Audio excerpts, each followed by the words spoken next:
Back to clean news UP. चलिए देखते हैं उत्तर प्रदेश की 25 फटाफट बड़ी खबरों को। इससे पहले आप न्यूज को कहां से देख रहे हैं हमें कमेंट में बताना बिल्कुल ना भूलें। साथ ही हमारे फेसबुक पेज को भी फॉलो करें। फेसबुक पेज का लिंक डिस्क्रिप्शन में दिया गया है।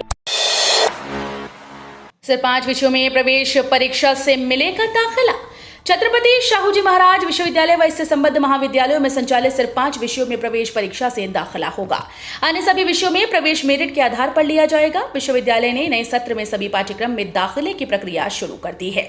विश्वविद्यालय इस बार सिर्फ MEd, LLM, MCA, B pharma व डी फार्मा में दाखिले के लिए प्रवेश परीक्षा कराएगा। ऑनलाइन आवेदन की प्रक्रिया शुरू हो चुकी है।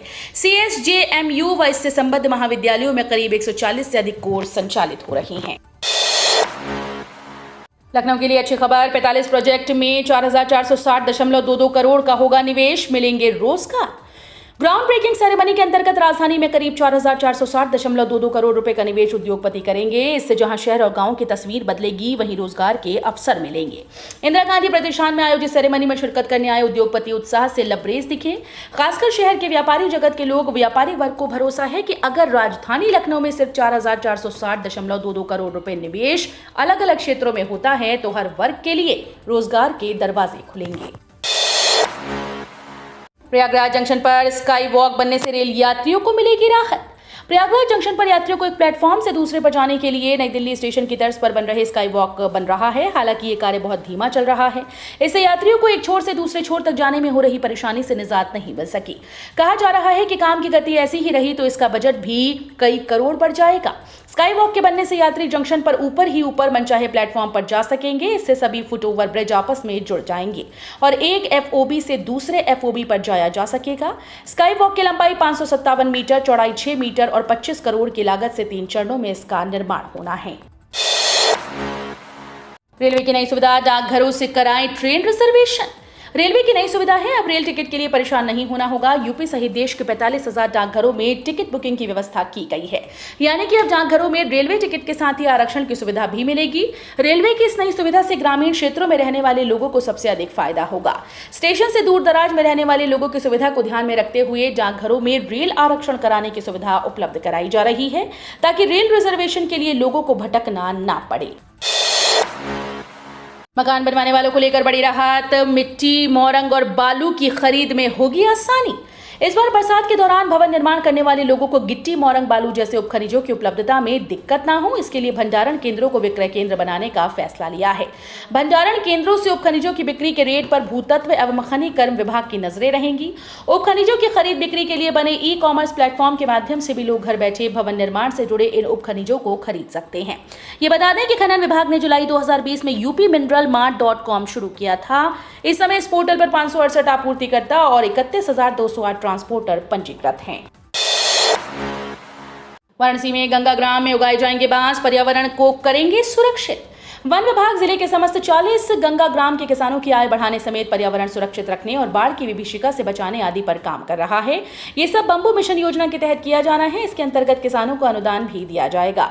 बांस का ऑक्सीजन ट्रेल या पार्क तैयार करने के साथ इससे जमीन का जलस्तर भी बढ़ने पर काम किया जाएगा।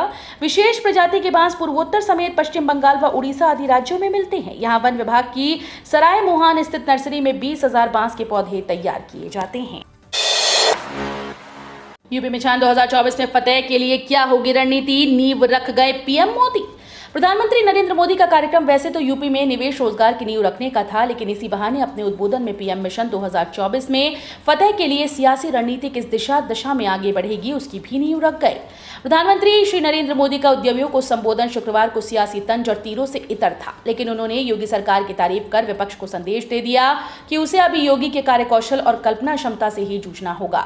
पीएम ने योगी की डबल इंजन सरकार बनने के बाद काम में तेजी होने की बात कहते हुए पूर्ववर्ती समाजवादी पार्टी की सरकार को अप्रत्यक्ष रूप से कार्यशैली के मुद्दे पर घेरा। गाजियाबाद में 5 साल की बच्ची में मिले मंकी पॉक्स जैसे लक्षण, जांच के लिए पुणे लैब भेजे गए सैंपल। गाजियाबाद में एक 5 वर्षीय बच्ची में मंकी पॉक्स बीमारी के लक्षण मिलने का मामला सामने आया है। लड़की को उसके शरीर पर खुजली और चकत्ते की शिकायत के बाद उसका मंकी पॉक्स टेस्ट किया जा रहा है। इसकी सूचना मिलने पर स्वास्थ्य विभाग की टीम ने उसके सैंपल लेकर जांच के लिए पुणे भेज दिए हैं। जिले के मुख्य चिकित्सा अधिकारी ने कहा कि टेस्ट सिर्फ एक एहतियाती उपाय है, क्योंकि लड़की को कोई अन्य स्वास्थ्य समस्या नहीं है और न ही उसका किसी ऐसे व्यक्ति के साथ निकट संपर्क है जिसने पिछले महीने विदेश यात्रा की हो। भक्ति का प्रचार प्रसार करना गीता प्रेस का मुख्य उद्देश्य। गीता प्रेस गोरखपुर के स्वर्ण जयंती समारोह में आरपीएफ बैंड के द्वारा राष्ट्रगान की प्रस्तुति के बाद ट्रस्टी की ओर से राष्ट्रपति रामनाथ कोविंद, राज्यपाल आनंदीबेन पटेल और मुख्यमंत्री योगी आदित्यनाथ का स्वागत किया गया। इसके बाद रामचरितमानस ग्रंथ का विमोचन हुआ। मुख्यमंत्री योगी आदित्यनाथ ने राज्यपाल आनंदीबेन पटेल को गुजराती भाषा में पुस्तक भेंट की। कार्यक्रम को संबोधित करते हुए सीएम योगी आदित्यनाथ ने कहा कि गीता प्रेस, जिसने विगत 100 वर्षों में करोड़ों पुस्तकों का प्रकाशन कर उल्लेखनीय कार्य किया, राष्ट्रपति के इस कार्यक्रम में आने पर उनका अभिनंदन करता हूं। देश के शायद ही कोई ऐसा परिवार हो जिसके यहाँ गीता की कोई पुस्तक ना हो। ज्ञानवापी जाने से रोकने पर अभिमुक्तेश्वरानंद ने त्यागा अन्न जल। मठ के गेट पर अनशन शुरू। अभिमुक्तेश्वरानंद को ज्ञानवापी जाने से रोकने के लिए उनके केदार घाट स्थित मठ को पुलिस ने घेर लिया है। अभिमुक्तेश्वरानंद का आरोप है कि मठ जाने वाले को भी रात से नहीं आने दिया जा रहा है। नाराज अभिमुक्तेश्वरानंद पूजा होने तक अन्न जल त्याग कर अपने मठ के गेट पर अनशन पर बैठ गए। उन्होंने कहा कि या तो ज्ञानवापी के शिवलिंग की उन्हें पूजा करने दी जाए या फिर प्रशासन पूजा पाठ कर उन्हें अवगत कराए। अभिमुक्तेश्वरानंद का कहना है कि एक बार कोई पूजा के लिए निकल जाता है तो बिना पूजा किए भोजन नहीं करता। हम भी पूजा के लिए निकल चुके हैं, अब जब तक पूजा नहीं कर लेते भोजन नहीं कर सकते। अब मठ में वापस भी नहीं जा सकते, इसलिए पूजा की इजाजत मिलने तक गेट पर ही बैठे रहेंगे। कानपुर हिंसा पर अखिलेश यादव और डिप्टी सीएम ब्रजेश पाठक में चले सियासी तीर। केशव प्रसाद मौर्य ने भी की निंदा। कानपुर में हुई हिंसा को लेकर सियासी बवाल मच गया है। अखिलेश यादव द्वारा ट्वीट कर जहां भाजपा नेताओं की गिरफ्तारी की मांग की गई, अखिलेश यादव ने ट्वीट कर कहा कि राष्ट्रपति, प्रधानमंत्री और मुख्यमंत्री के शहर में रहते हुए भी पुलिस और खुफिया तंत्र की विफलता से भाजपा नेता नुपुर शर्मा के दिए गए भड़काऊ बयान से कानपुर में अशांति हुई। उसके लिए भाजपा नेता को गिरफ्तार किया जाए। उन्होंने सभी से शांति बनाए रखने की अपील की। इसके जवाब में डिप्टी सीएम ब्रजेश पाठक ने पलटवार करते हुए कहा कि अखिलेश जी, कार्रवाई भी होगी, बुलडोजर भी चलेगा। कानपुर के पत्थरबाजों पर व घटना की साजिश रचने वालों पर पूरी तरह से कार्रवाई होगी। गोरखनाथ मंदिर में पहुंचे राष्ट्रपति, बाबा के चरणों में नवाया शीश। राष्ट्रपति रामनाथ कोविंद और उनकी पत्नी सविता कोविंद गीता प्रेस शताब्दी कार्यक्रम में हिस्सा लेने के बाद बाबा गोरखनाथ का दर्शन पूजन करने पहुंचे। वहां संस्कृत वेद पाठी बच्चों के द्वारा वैदिक रीति से उनका स्वागत किया जाएगा। इस दौरान सीएम योगी और राज्यपाल आनंदीबेन पटेल भी मौजूद रहीं। राष्ट्रपति ने बाबा गोरखनाथ के दर्शन करके आशीर्वाद लिया। इसके बाद उन्होंने मंदिर परिसर का भ्रमण किया। बता दें कि गोरखपुर एयरपोर्ट राष्ट्रपति रामनाथ कोविंद और उनकी पत्नी सविता कोविंद शनिवार दोपहर को पहुंचे। उनका स्वागत यूपी के सीएम योगी आदित्यनाथ और राज्यपाल आनंदीबेन पटेल ने किया। मसाजिद कमेटी के संयुक्त सचिव पर केस की मांग पर अब 6 को सुनवाई। ज्ञानवापी मामले में अंजुमन इंतजामिया मसाजिद कमेटी के संयुक्त सचिव और अन्य अज्ञात लोगों के खिलाफ मुकदमा दर्ज करने की मांग के आवेदन पर शनिवार को सुनवाई हुई। विशेष मुख्य न्यायिक मजिस्ट्रेट सर्वोत्तमा नागेश वर्मा की अदालत में आवेदन पेश किया गया। कोर्ट ने वादी पक्ष से कहा कि आपका आवेदन सुनवाई योग्य है या नहीं, इस पर रूलिंग पेश करें। इसके साथ ही कोर्ट ने मामले की सुनवाई की अगली तिथि 6 जून को तय कर दी है। Ground breaking ceremony. मेरठ में 800 करोड़ का निवेश जमीन पर, 2000 करोड़ पाइपलाइन में। पश्चिम उत्तर प्रदेश में निवेश का इंजन पूरी रफ्तार से दौड़ा है। ग्राउंड में ब्रेकिंग सेरेमनी में मेरठ में करीब 800 करोड़ का निवेश जमीन पर उतरा, जिसका शिलान्यास पीएम मोदी और सीएम योगी ने किया। सीएम योगी ने संबोधन में मेरठ के रैपिड रेल को विकास का बड़ा मॉडल बताया, जिस पर लखनऊ से लेकर मेरठ तक उद्यमियों ने तालियां बजाकर स्वागत किया। 4 दिन पहले हुए HIV संक्रमण का भी चलेगा पता। ह्यूमन इम्यूनो डिफिशियंसी वायरस व हेपेटाइटिस की पहचान अब आसानी से होगी। इसके लिए डॉक्टर राम मनोहर लोहिया आयुर्विज्ञान संस्थान के ब्लड बैंक में शनिवार को individual nuclear acid test machine स्थापित की गई। इसके जरिए मरीज में 4 दिन पहले हुए HIV संक्रमण का पता लगाया जा सकेगा। मशीन का ड्राई रन शुरू कर दिया गया है। करीब 2.5 करोड़ रुपए की लागत वाली ये मशीन ब्लड बैंक में स्थापित की गई। लोहिया संस्थान में करीब 1000 बेड है। मरीजों के लिए प्रतिदिन 100 से 150 यूनिट खून की जरूरत पड़ती है। खून में संक्रमण का पता लगाने के लिए अभी एलाइजा जांच की जाती है। इससे शरीर में 15 दिन पहले दाखिल हुए HIV का पता लगता है। पहली बार दिल्ली की राजनीति में पहुंचे लक्ष्मीकांत वाजपेयी। अब मेरठ से हवाई उड़ान और ट्रैफिक जाम जैसे मुद्दों को मिलेगी नई आवाज। भाजपा के पूर्व प्रदेश अध्यक्ष डॉक्टर लक्ष्मीकांत वाजपेयी की सियासी डगर बदल गई है। राज्यसभा के लिए निर्वाचित होने के बाद अब वो लखनऊ की बजाय नई दिल्ली की राजनीतिक पिच पर खेलते नजर आएंगे। राज्यसभा में पार्टी एवं मेरठ के मुद्दों की बुलंद आवाज बनेंगे। पार्टी आगामी चुनाव में भी उन्हें अहम जिम्मा देगी। डॉक्टर लक्ष्मीकांत वाजपेयी की छवि जमीनी नेता की जा रही है। इन्हीं वजहों से मेरठ शहर सीट पर विपरीत जातीय समीकरण के बावजूद कई बार जीतकर विस पहुंचे। कानपुर में हिंसा पर सीएम योगी की कड़ी चेतावनी, बख्शे नहीं जाएंगे माहौल बिगाड़ने वाले। मुख्यमंत्री योगी आदित्यनाथ ने कहा कि अराजकता किसी भी सूरत में बर्दाश्त नहीं की जाएगी। प्रदेश में शांति का माहौल बिगाड़ने वालों से सख्ती से निपटा जाए।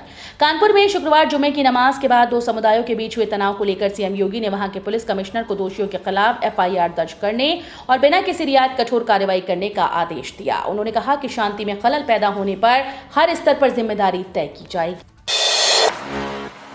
रामपुरा आजमगढ़ लोकसभा सीट से भाजपा ने घोषित किए प्रत्याशी। 23 जून को होगा चुनाव। राष्ट्रपति रामनाथ कोविंद 4 दिवसीय यूपी दौरे पर हैं। कल दौरे के दूसरे दिन राष्ट्रपति गोरखपुर पहुंचे। यहां मुख्यमंत्री योगी आदित्यनाथ ने उनका स्वागत किया। बता दें कि राष्ट्रपति गीता प्रेस के शताब्दी समारोह में भाग लेने के लिए गोरखपुर पहुंचे। भाजपा ने आज रामपुर लोकसभा सीट से घनश्याम लोधी और आजमगढ़ सीट से दिनेश लाल यादव को प्रत्याशी बनाया। दोनों सीटों पर 23 जून को चुनाव होना है। किसानों के लिए मोदी सरकार ने किया बड़ा ऐलान, अब सभी को मिलेगा फायदा। हाल ही में किसानों को सरकार ने किसान सम्मान निधि योजना के तहत 11वीं किस्त की राशि किसानों के खाते में भेजी है, लेकिन ये राशि उन्हीं किसानों के खाते में भेजी गई जो किसान इस योजना के तहत ई-केवाईसी करा लिए थे। इसलिए बहुत से किसान ई-केवाईसी नहीं करा पाने के कारण 11वीं किस्त से वंचित रह गए। लेकिन अब उन किसानों को घबराने की जरूरत नहीं जिनके खाते में केवाईसी नहीं होने के कारण राशि नहीं आई है। बता दें कि सरकार ने ई-केवाईसी की तय सीमा को आगे बढ़ा दिया है, जो अब 31 जुलाई 2022 हो गई है। पहले आखिरी तारीख 31 मई 2022 तक थी। ई-केवाईसी की तारीख आगे नहीं बढ़ने से किसान काफी परेशान थे।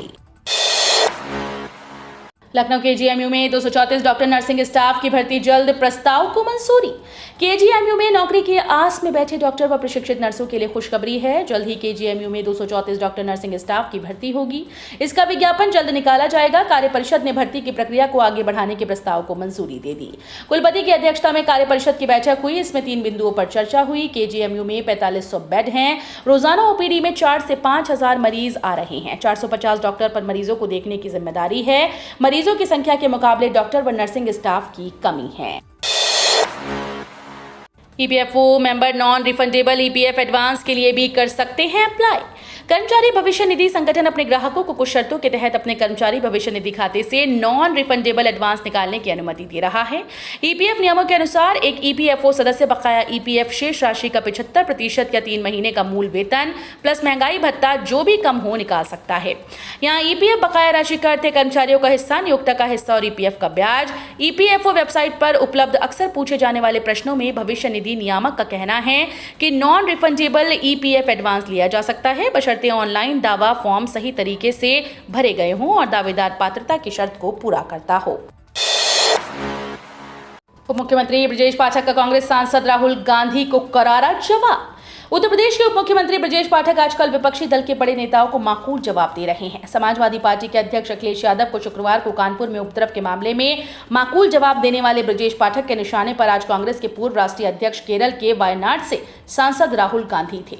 राहुल गांधी के शनिवार को लोक कल्याण मार्ग को लेकर एक ट्वीट पर ब्रजेश पाठक ने करारा जवाब दिया। डिप्टी सीएम ब्रजेश पाठक ने कहा कि राहुल गांधी जी, लोक कल्याण तो आपके लिए अबूझ पहेली है, पर सच्चे लोकतंत्र व अंतिम व्यक्ति के कल्याण वाली मोदी सरकार की 8 वर्ष की तपस्या को बखूबी समझने वाली जनता जनार्दन आपके भ्रम फैलाने का उत्तर हर चुनाव में जमानतें जब्त कराकर और अपना विश्वास, आशीर्वाद व साथ भारतीय जनता पार्टी को निरंतर दे रही है।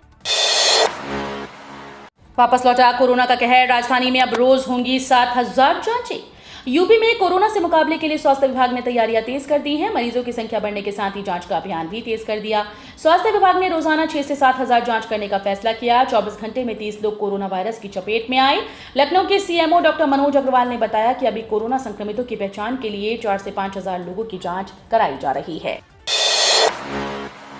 मुनव्वर राणा की बेटी और सपा नेत्री सुमैया हाउस अरेस्ट।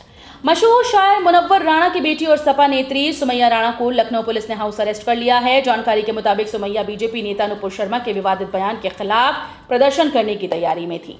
वो 200 लोगों के साथ कानपुर में पुलिस कार्रवाई के विरोध में प्रदर्शन के लिए 1090 चौराहे जा रही थी। सुमैया ने हाउस अरेस्ट की सूचना खुद ट्वीट करके दी। लखनऊ को कोरोना को लेकर अलर्ट, करना होगा गाइडलाइन का पालन। कोरोना को लेकर स्वास्थ्य विभाग ने अलर्ट जारी कर दिया है। ग्रामीण और शहरी क्षेत्र में आइसोलेशन वार्ड बनाने के निर्देश दे दिए गए हैं। ओपीडी व इमरजेंसी में मास्क लगाने के निर्देश दिए गए। कोविड प्रोटोकॉल का कड़ाई से पालन करने के लिए कहा गया है। सीएमओ ने सभी सामुदायिक व प्राथमिक स्वास्थ्य केंद्र के अधीक्षकों के संग बैठक की। तो ये थी आज की 25 फटाफट बड़ी खबरें। अगर आपको न्यूज पसंद आई हो तो वीडियो को लाइक और शेयर जरूर करें। धन्यवाद।